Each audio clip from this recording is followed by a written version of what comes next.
माँ हूं, धरती माँ। सृष्टि की रचना हो गई, मनु द्वारा मानव समाज की नींव पड़ गई।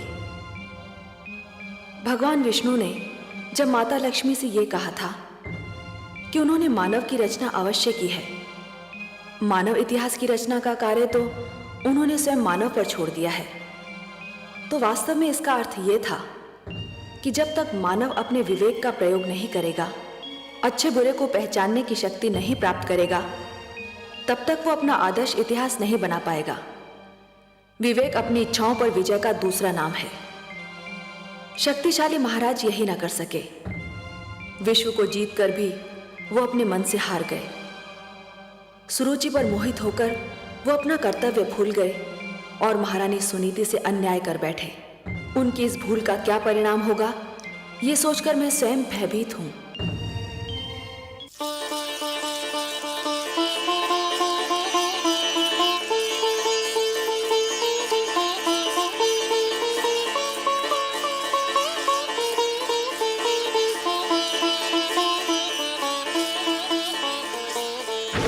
ठहरिए राजकुमार ध्रुव, आप अंदर नहीं जा सकते।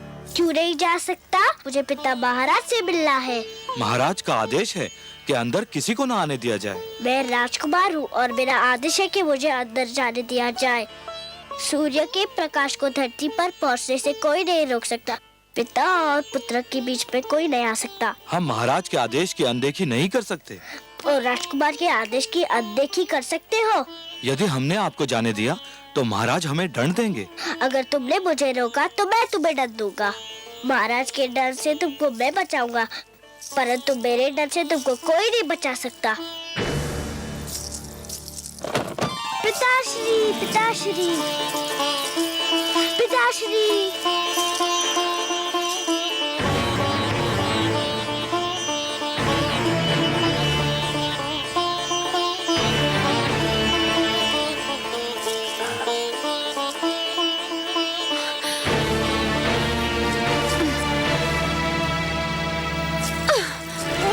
पिताश्री,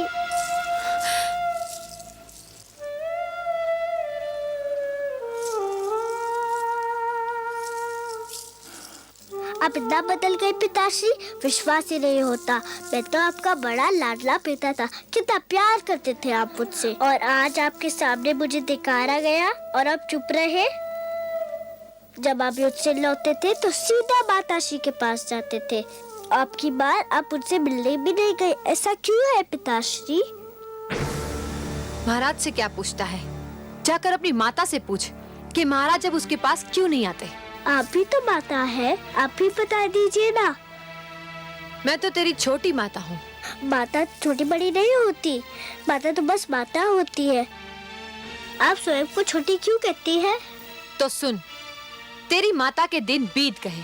महाराज को अब उस भिखारन में कोई रुचि नहीं है। मेरी माता भिखारन नहीं है, वो राजभवन की महारानी है। महारानी थी वो, अब नहीं है महारानी। महाराज ने वो स्थान उससे छीनकर मुझे दे दिया है, और जो स्थान तेरा था वो अब मेरे पुत्र उत्तम का है, समझा? उत्तम मेरा छोटा भाई है, उसे जितना भी मिले मुझे उतना ही हर्ष होगा। मैं और कुछ नहीं चाहता, बस पिताश्री का प्यार चाहता हूँ और उनकी गोद में बैठना चाहता हूँ। गोद में बैठने की इतनी इच्छा थी तो तुझे मेरी कोख से जन्म लेना चाहिए था। पर इसमें तो मेरा कोई दोष नहीं माते। दोष तेरा नहीं, तेरी माता का है। पिताश्री, महाराज तेरी कोई सहायता नहीं कर सकते। अब तो भगवान ही तुझे महाराज की गोद में बिठा सकते हैं। जाकर भगवान विष्णु की तपस्या कर और उनसे प्रार्थना कर कि अगले जन्म में तुझे मेरी कोख से जन्म दे और महाराज के गोद में बैठने के योग्य बनाए।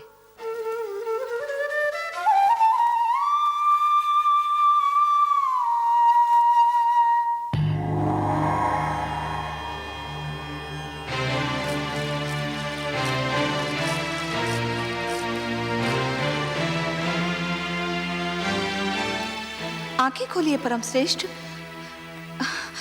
देखिए कितना अन्याय हो रहा है। सुरुचि ने कितनी निर्ममता से उस नन्हे से बालक का हृदय तोड़ दिया।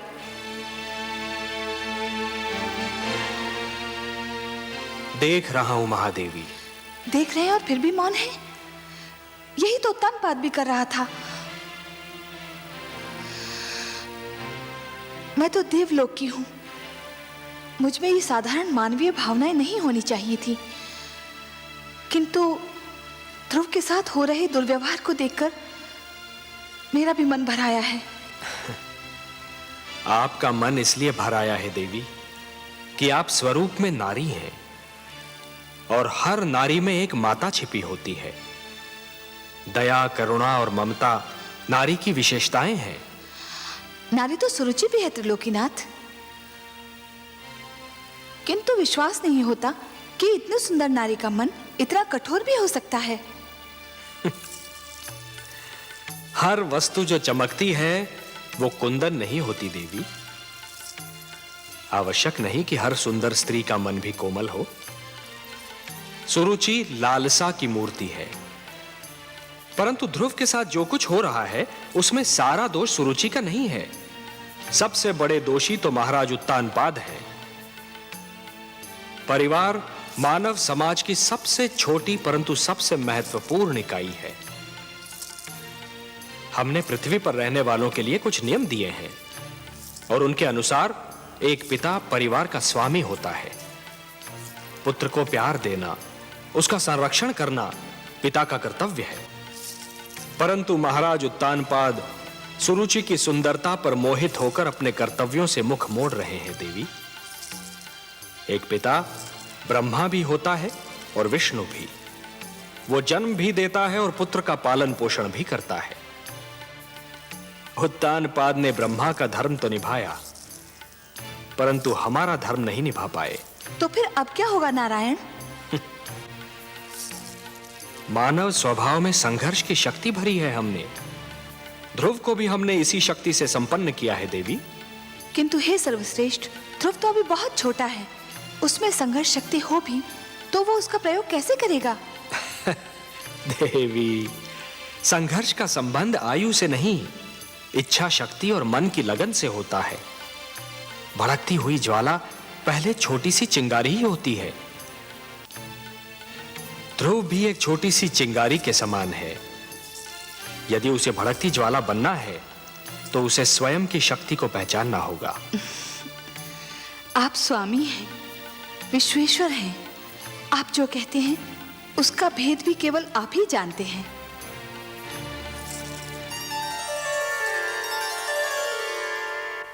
इसीलिए मैं तुझे वहां जाने से रोक रही थी। मैं जानती थी कि तू महाराज से मिलने जाएगा तो दुख लेकर ही लौटेगा। रानी सुरुचि के मन में हमारे लिए जलन और घृणा के सिवा और कुछ नहीं। छोटी माँ ने जो किया मुझे इसका दुख नहीं है माँ। दुख तो इस बात का है कि पिताश्री भी बस चुप रहे, उन्होंने छोटी माँ को रोका तक नहीं। वो केवल मुझे भूल गए होते तो मुझे इतना दुख नहीं होता। दुख तो इस बात का है कि वो अपने पिता के धर्म का पालन नहीं कर पा रहे। पिता और पुत्र के बीच में आने वाली वो कौन होती है? आप तो कहती थी कि पिता के प्रेम पर पुत्र का जन्म सिद्ध अधिकार होता है। होता है पुत्र, अवश्य होता है। ठीक उसी प्रकार जिस प्रकार सूरज की धूप पर धरती का अधिकार होता है। किंतु कभी कभी काली घटा यूं सूरज की धूप और धरती के बीच आ जाती है, जिससे सूरज की धूप धरती तक नहीं पहुंच पाती। रानी सुरुचि भी वो काली घटा है जिसने पिता के प्रेम को पुत्र तक पहुंचने से रोक रखा है। मैं तो उनका बहुत आदर करता था, पर उन्होंने आपको बेकारन कहा तो मुझे बहुत बुरा लगा। आश्चर्य तो ये है कि पिताश्री भी इस पर भी कुछ नहीं बोले। भूल जाओ पुत्र, भूल जाओ इन बातों को। कुछ विष स्वाद में मीठे होते हैं, किंतु होते तो विष है ना। महाराज पर भी ये भेद एक दिन अवश्य खुल जाएगा कि रानी सुरुचि एक मधुर विष है। मैं भगवान विष्णु से प्रार्थना करती हूँ कि महाराज की आंखें खुल जाएं। भगवान विष्णु, छोटी भाभी यही नाम ले रही थी कि मुझे पिताश्री के गोद में बैठने का अधिकार अब भगवान विष्णु ही दिला सकते हैं। हाँ पुत्र, महाराज की गोद तो क्या, वो अपनी गोद में बैठने का भी अधिकार दिला सकते हैं। वो महाराजाओं के महाराज हैं, सम्राटों के सम्राट हैं, परम बलवान, सर्वशक्तिमान है। पुत्र, तुम देखोगे वो कैसे लगते हैं? हाँ, आओ आओ।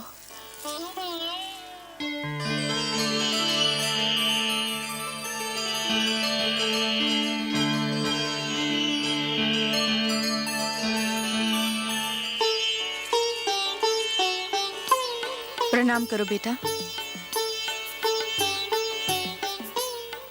ये है हमारे विष्णु भगवान, लक्ष्मीपति नारायण, जिनकी मैं नित दिन पूजा करती हूँ।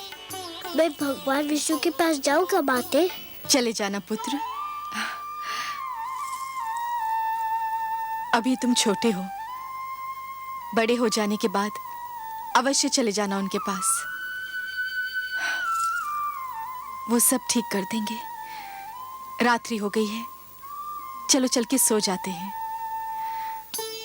सब विष्णु भगवान पे छोड़ दो, वो सब ठीक कर देंगे। चलें? चलो।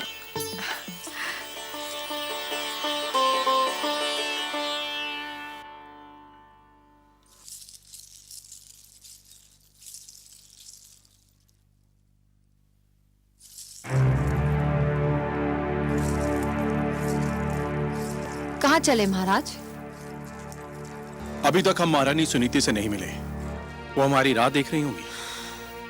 जानती थी, मैं जानती थी कि आपकी सारी बातें झूठी है।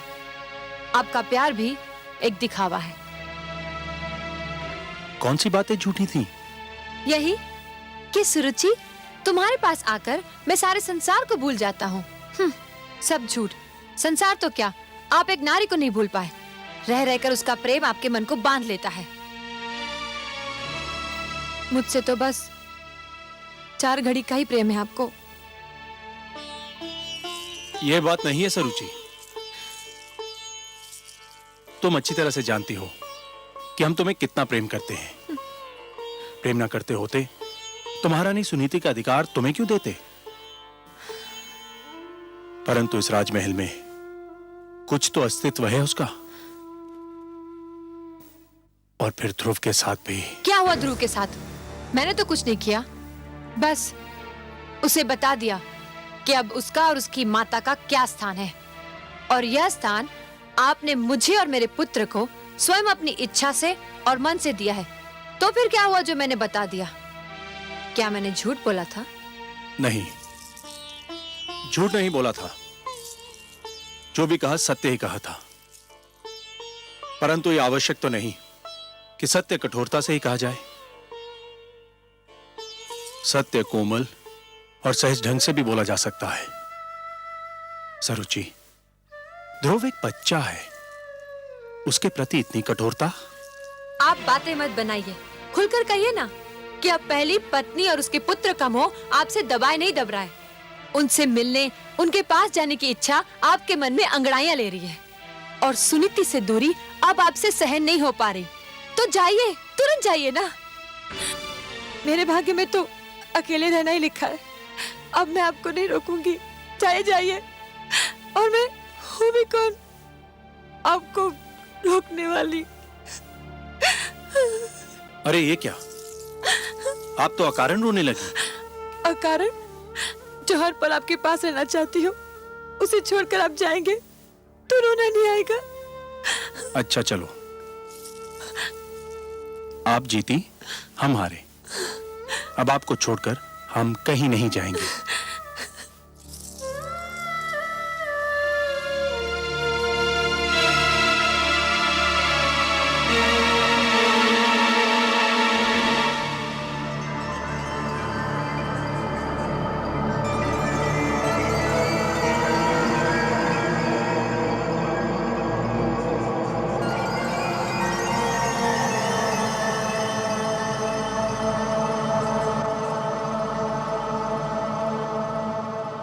तेरी कोई सहायता नहीं कर सकते। अब तो भगवान ही तुझे महाराज की गोद में बिठा सकते हैं। जाकर भगवान विष्णु की तपस्या कर और उनसे प्रार्थना कर कि अगले जन्म में तुझे मेरी कोख से जन्म दे और महाराज के गोद में बैठने के योग्य बनाए।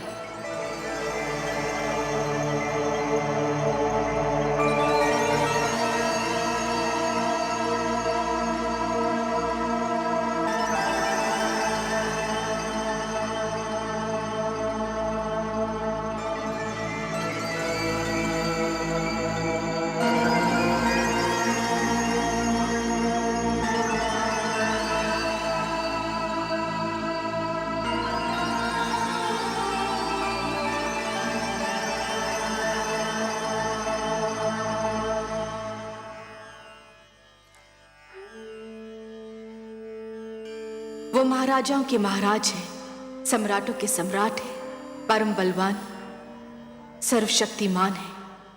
तुम देखोगे वो कैसे लगते हैं। ये है हमारे विष्णु भगवान, लक्ष्मीपति नारायण, जिनकी मैं नित दिन पूजा करती। महाराज की गोद तो क्या, वो अपनी गोद में बैठने का भी अधिकार दिला सकते हैं। हे विष्णु भगवान, मैं तुमसे मिलने आ रहा हूँ, मगर मुझे ये तो पता नहीं कि तुम कहाँ रहते हो। मगर तुम जहाँ भी रहते हो मैं तुम्हें ढूंढ निकालूंगा। मेरी बस एक विनती है, मेरी माता नित दिन तुम्हारी पूजा करती है। मेरे जाने के बाद उसका ध्यान रखना। हम दोनों एक दूसरे से कभी अलग नहीं हुए। वो मुझे पास ना पाएगी तो व्याकुल हो जाएगी। उसकी ढाढ़स बढ़ाना प्रभु, उसे रोने मत देना।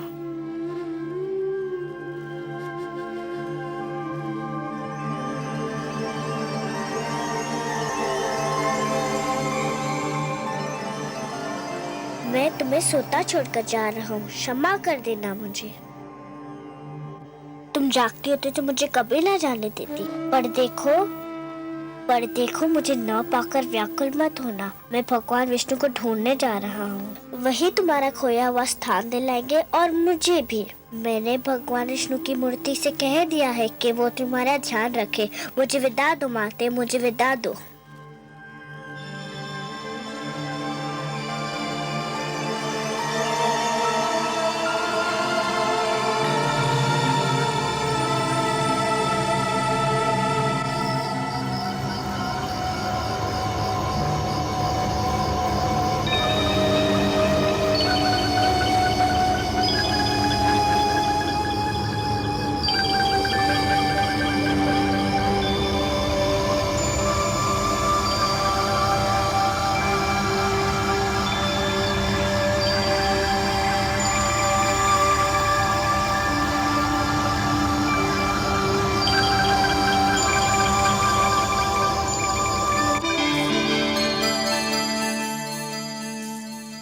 हे प्रभु, देखिए नन्हा ध्रुव रात्रि के अंधेरे में राजभवन को छोड़कर आपकी खोज में निकल गया है।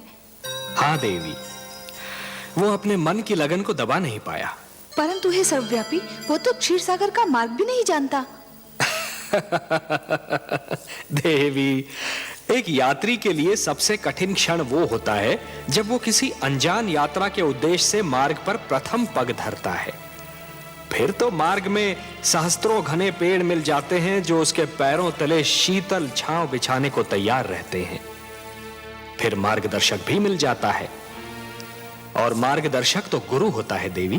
परंतु हे सर्वश्रेष्ठ, वो तो अभी एक बालक है। उसे इस यात्रा में कितना दुख झेलना पड़ेगा।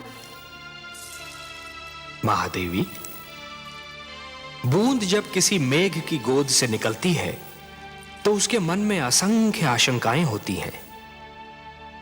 सोचती है कि उसका अंत क्या होगा। क्या वो किसी मरुस्थल की सुलगती रेत पर गिरेगी और सूख जाएगी, या किसी सुलगते अंगारे पर गिरेगी और भस्म हो जाएगी, या फिर किसी कांटे पर गिरेगी और उसका शरीर छलनी हो जाएगा। क्या होगा उसका अंत। परंतु जब वो किसी सीप के मुख में गिरती है और मोती बन जाती है, तब उसे यह ज्ञान होता है कि उसकी यात्रा शुभ थी। आपकी बातें आप ही जाने परमेश्वर, किंतु आज्ञा हो तो एक बात कहूं। आप तो हमारी अर्धांगिनी हैं, हमसे कुछ कहने के लिए आपको हमारी अनुमति और आज्ञा की आवश्यकता नहीं है देवी। कहिए, अवश्य कहिए। यदि ध्रुव पर राह में कोई संकट आया तो मैं चुप नहीं रहूंगी, मैं इस खेल में कूद पड़ूंगी और आप मुझे रोकिएगा मत। नहीं रोकेंगे, परंतु एक बात का ध्यान तो आपको भी रखना होगा देवी। कौन सी बात? कि नियमों को बनाने वाले स्वयं उनको तोड़ा नहीं करते। मैं समझी नहीं त्रिलोकीनाथ। मानव के भाग्य विधाता ब्रह्मा है। आप ब्रह्मा के लिखे को बदलने की चेष्टा न कीजिएगा देवी। ध्रुव हमको ढूंढता हुआ आ रहा है और इस राह में उस पर वही बीतेगी जो ब्रह्मा ने उसके भाग्य में लिख दी है।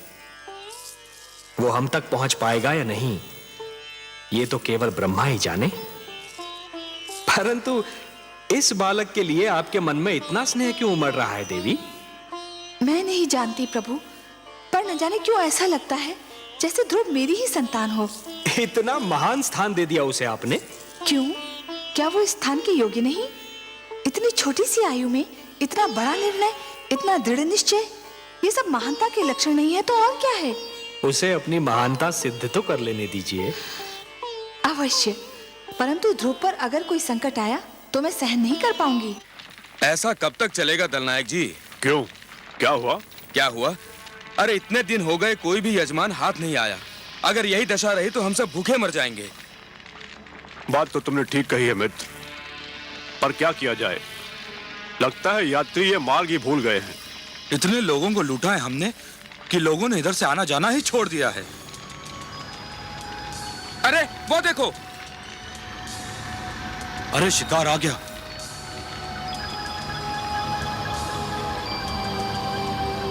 वन देवता ने सुन ली हमारी। कोई बालक है। कोई भी हो, लगता धनी है। सारा शरीर गहनों से ढका है। गहने छीनकर ठिकाने लगा देंगे। गहने छीनने तक तो ठीक है, पर इतने छोटे बालक को मारना। मती मारी गई है तुम्हारी। यदि कोई राजकुमार हुआ तो इसे छोड़ दिया तो जाकर राजा की सेना ले आएगा और हम सब चुन चुन कर मार दिए जाएंगे। चलो।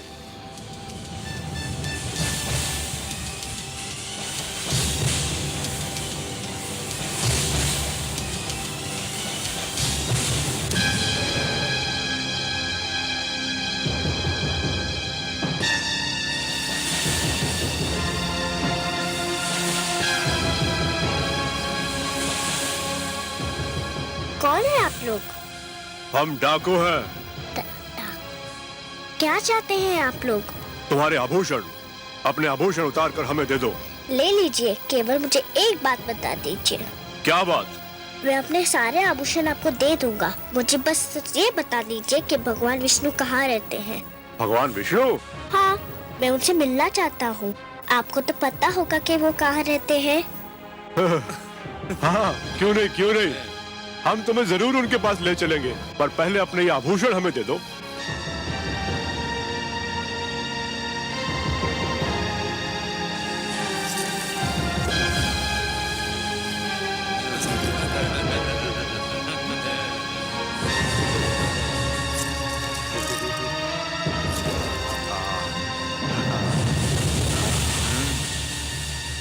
आओ हमारे साथ।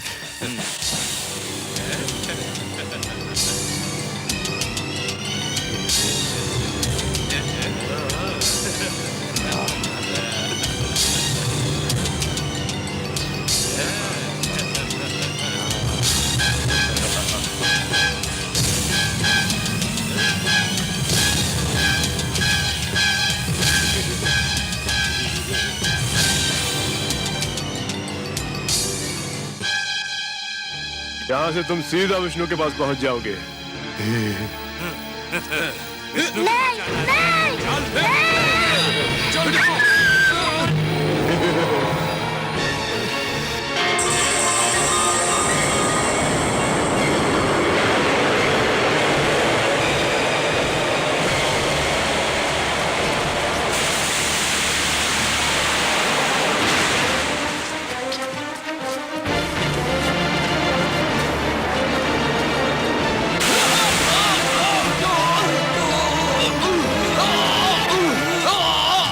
डालो उसे, मार डालो।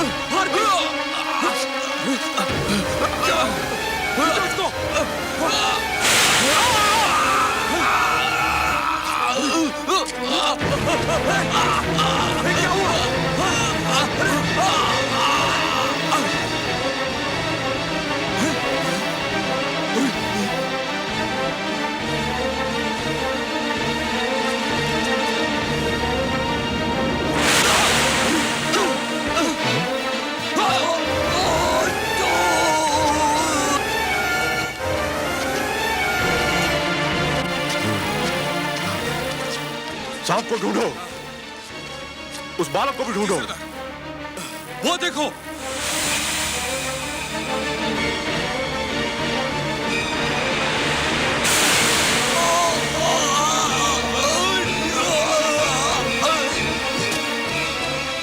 सांप को ढूंढो, उस बालक को भी ढूंढो।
पुत्र, आप कौन है माता? तुमने तो माता कहकर स्वयं ही बता दिया कि मैं कौन हूँ। अब मैं क्या बताऊं? समझ लो तुम्हारी माता ही हूँ। इन लोगों को क्या हुआ? इनको इनके किए का दंड मिल गया। ये लुटेरे थे और तुम्हें मार डालना चाहते थे। परंतु ये बताओ, इतनी रात्रि को तुम अकेले कहाँ जा रहे थे? मैं भगवान विष्णु से मिलने जा रहा हूँ। मेरी मानो तो तुम घर लौट जाओ, अभी तुम बहुत छोटे हो। मैं उनसे मिले बिना घर नहीं जाऊंगा। अच्छा, अब रात्रि बहुत बीत चुकी है। भोर होते ही ढूंढ लेना अपने भगवान विष्णु को। आपको पता है कि भगवान विष्णु कहाँ रहते हैं? मुझे उनसे मिलने का मार्ग बता दीजिए तो आपकी बहुत कृपा होगी। मेरे वश में होता तो मैं ले जाकर तुम्हें उनकी गोद में ही बिठाती, किंतु मैं विवश हूँ। सुनो पुत्र, तुम थक गए होगे, तनिक विश्राम कर लो। विश्राम तो मैं अपने भगवान विष्णु से मिलने के पश्चात ही करूँगा। बड़े हठी हो तुम।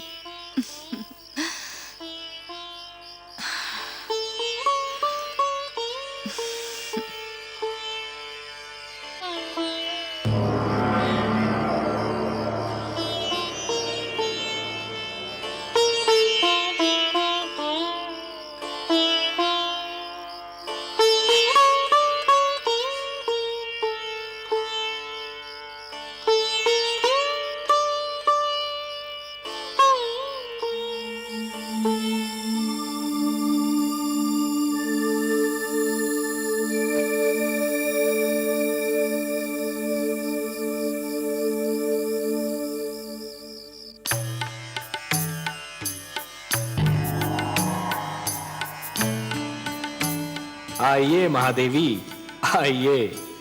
आज तो आपने हमको भी अचरज में डाल दिया। अचरज में? और वो भी आपको मायापति? मेरी किस बात से आपको आश्चर्य हुआ? शीतल जल यदि दहकती अग्नि बन जाए, चंद्रमा ठंडी चांदनी के स्थान पर यदि तपती धूप छिटकाने लगे, पुष्प की कोमल पंखुड़ी यदि धारदार कटार बन जाए तो आश्चर्य नहीं होगा देवी। अपने पुजारियों पर धन की वर्षा करने वाली देवी को जब हमने ध्रुव के शत्रुओं पर विष की वर्षा करते देखा तो हमें भी कौतूहल हुआ। मैं क्या करती नारायण, मुझसे रहा नहीं गया। वो हत्यारे अगर ध्रुव के प्राण ले लेते तो मैं स्वयं को कभी क्षमा नहीं कर पाती। आप जानते हैं ना, वो हत्यारे ध्रुव के प्राण लेना चाहते थे। जानता हूं, भली भांति जानता हूं, और कुछ और भी जानता हूं। क्या?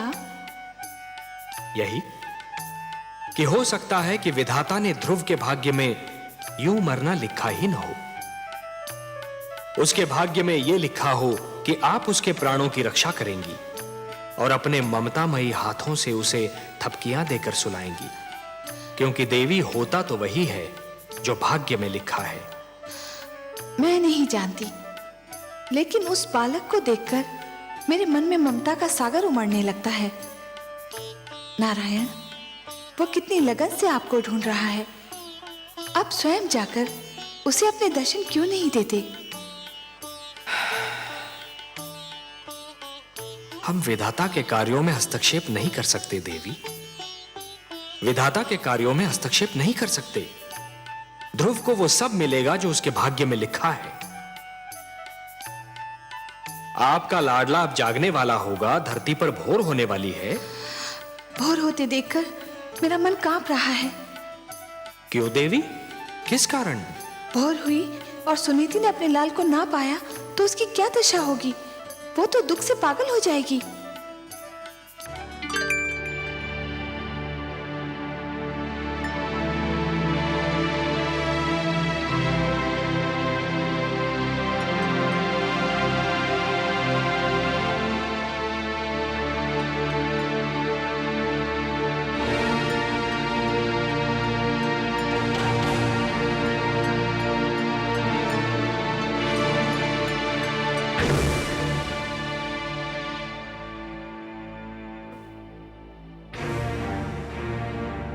ध्रुव, ध्रुव, पुत्र ध्रुव, ध्रुव, ध्रुव, कहाँ हो तुम? ध्रुव, दासी, दासी, प्रणाम। तुमने मेरे पुत्र को कहीं देखा है? तुमने देखा हमने है? तो आपके कक्ष के बाहर निकलते ही नहीं देखा। तो जाओ, जाओ, जाके उसे लेकर आओ। मेरा हृदय व्याकुल हो जा रहा है। जाओ, जाओ।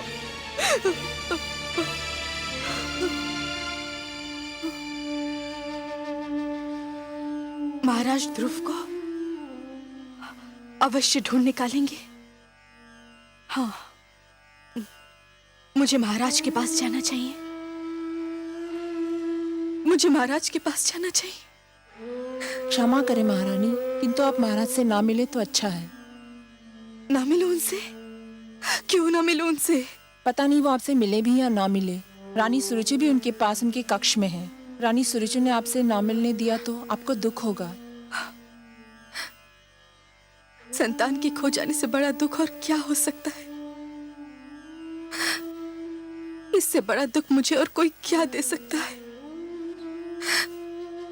महाराज ध्रुव के पिता हैं। मुझे उनसे मिलना ही चाहिए।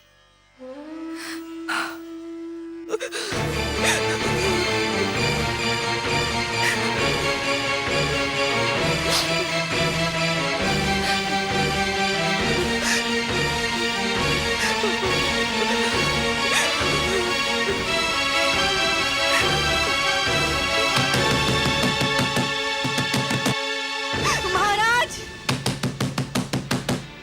महाराज, महाराज, महाराज। मैं देखती हूँ।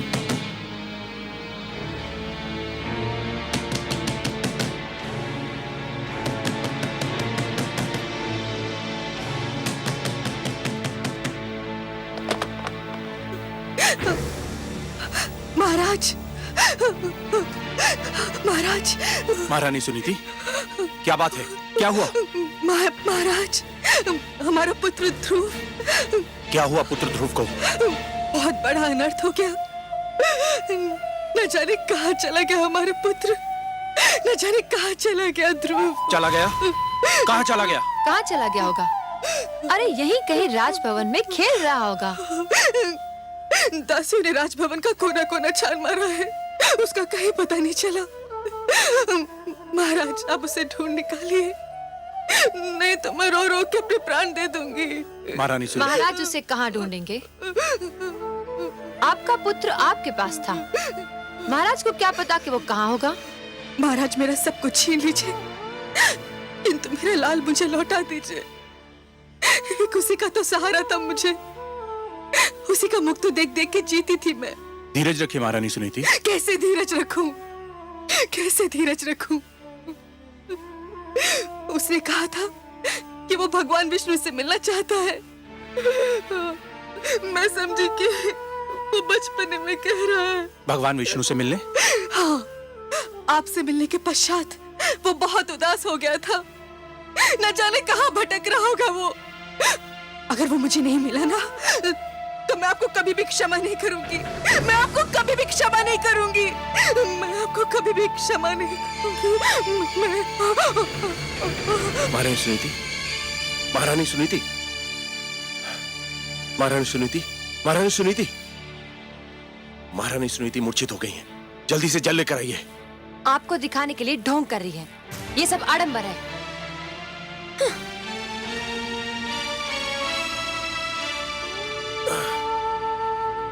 महारानी सुनीति, महारानी सुनीति,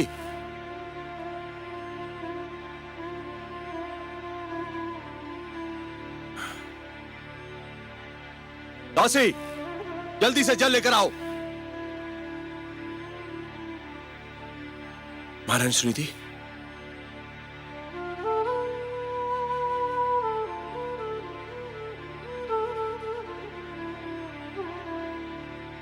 महारानी सुनीति, महारानी सुनीति। ध्रुव, ध्रुव,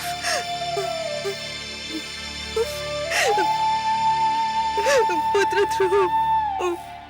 रोइए नहीं महारानी, रोइए नहीं।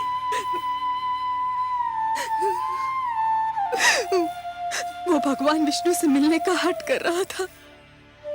मुझे क्या पता था कि वो स्वयं ही चला जाएगा।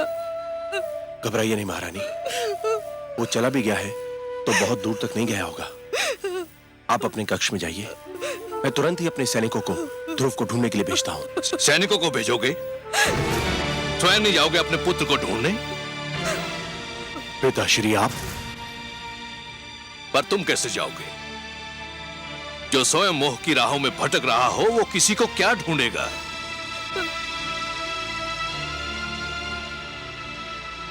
पिताश्री, हाथ मत लगाओ मेरे चरणों को। तुम इस योग्य नहीं हो। तुम तो इस योग्य भी नहीं हो कि मैं तुम्हें अपना पुत्र कहकर पुकारूं। उस मनु का पुत्र जिसने आचरण के आदर्श बनाए, जिसने राजधर्म को जन्म दिया, उसकी संतान का ऐसा पतन? धिक्कार है तुम पर, जिसके नाम पर धरतीवासी स्वयं को मानव कहकर धन्य होते हैं। मैं तो राजकाज और परिवार का भार तुम्हारे हाथ सौंप कर संतुष्ट हुआ था, पर कदाचित ये मेरी भूल थी। तुम इसके योग्य नहीं थे। परंतु पिताश्री, मैंने राजकाज का कार्य संभालने में कोई भूल नहीं की। मेरी प्रजा मुझसे प्रसन्न है। तुम्हारी प्रजा तुमसे प्रसन्न है, और ये नारी, क्या ये तुम्हारी प्रजा नहीं? केवल इसलिए कि इसने तुम्हारी पत्नी बनना स्वीकार कर लिया। क्या ये न्याय के उन अधिकारों से वंचित हो गई जो प्रजा को प्राप्त होते हैं? क्या ये तुमसे प्रसन्न है? क्या अपराध किया था इसने जो इस गुणवंती के अधिकार छीनकर तुमने उस गुणहीन को दे दिए? क्या तुम्हारा पुत्र तुम्हारी प्रजा नहीं है, जिसका अपमान देखकर भी तुम चुप रहे? और केवल आज तुम्हारे कारण वो अनजानी राहों में भटक रहा है। मुझसे भूल हो गई पिताश्री। भूल? भूल मान लेने से भूल के दुष्परिणामों का अंत नहीं होता। भूल सुधार चाहती है, लेकिन उसकी सारी संभावनाएं तुमने समाप्त कर दी हैं। पौत्र ध्रुव तुम्हारा घर छोड़कर जा चुका है। तुम्हारे परिवार में असंतोष है, और जो परिवार को संतुष्ट नहीं कर सका वो असंख्य प्रजा को क्या संतुष्ट करेगा। जिससे एक छोटा सा परिवार न संभाला गया, वो इतने बड़े राज्य को क्या संभालेगा। धिक्कार है तुम पर। सारा विश्व जीतकर भी एक नारी की सुंदरता से पराजित हो गए। मैंने संपूर्ण राज्य की बागडोर तुम्हारे हाथ सौंपी थी, परंतु तुमने वो बागडोर अपनी दूसरी पत्नी को सौंप दी और कठपुतली की भांति उसकी उंगलियों के संकेत के दास बने बैठे हो। मुझे क्षमा कर दीजिए पिताश्री। क्षमा? प्रजा अपराध करे तो उसे क्षमा किया जा सकता है, परंतु राजा अपराध करे तो उसे क्षमा नहीं किया जा सकता। राजा का अपराध अपराध नहीं पाप होता है, और पाप के लिए क्षमा नहीं प्रायश्चित के दंड की आवश्यकता होती है, और राजा को यह दंड वो स्वयं ही दे सकता है। क्षमा याचना करो अपनी पत्नी सुनीति से, जिसके साथ अन्याय किया है तुमने, घोर अन्याय। जिस मनु की तपस्या महाप्रलय ने भी भंग नहीं की, तुमने अपने परिवार के साथ अन्याय करके वो तपस्या भंग कर दी और मुझे यहां आने पर विवश कर दिया। याद रखो उत्तानपाद, यदि पुत्र वियोग में मेरी पुत्र वधू को कुछ हो गया तो तुम मेरे शाप से नहीं बच पाओगे। पिताश्री सुनिए तो सही। मैं कुछ नहीं सुनना चाहता। पिताश्री, पिताश्री मुझे इतना कड़ा डंडा दीजिए पिताश्री।